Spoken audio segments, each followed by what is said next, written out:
మనుషులకు మనం కొన్నిసార్లు అర్థం కాము. మనుషులు మనతో అన్ని సమయాల్లో కూడా నిలబడరు, అది ఎంతటి వారైనా. నువ్వెవరైతే బలముగా అనుకుంటావో, ఎవరిని చూస్తే అయితే ధైర్యం తెచ్చుకుంటావో, ఎవరు నా అండ అనుకుంటావో, ఎవరు నా కొండ అనుకుంటావో, ఎవరు నీ ధైర్యం అనుకుంటావో, కొన్ని సందర్భాల్లో అలాంటి మనుషులు మన కష్టాలలో బాధల్లో ఉండరు. నా జీవితంలో నేను చాలా మనుషుల కొరకు అనుకునేవాడిని.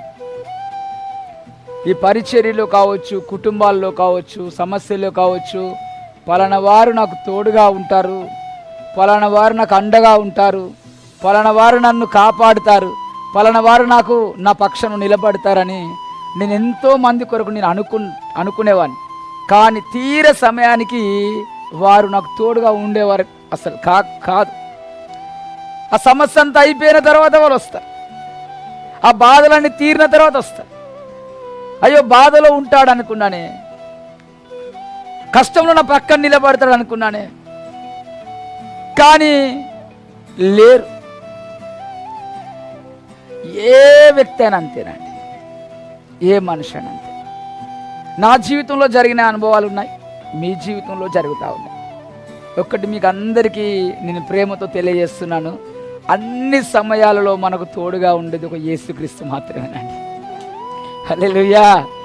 అన్ని సమయాలలో ఒక్క యేసుక్రీస్తు మాత్రమే మనకు తోడుగా ఉంటాడు. ఇంకంతే.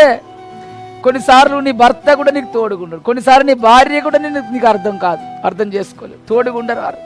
కానీ నిన్నుగా అర్థం చేసుకుని, నిన్నుగా ప్రేమించి, ప్రతి సమయంలో కూడా మన చేయి పట్టి నడిపిస్తూ నేనున్నాను, నేను తోడుగున్నానని చెప్పేది ఒక యేసయ్య మాత్రమే.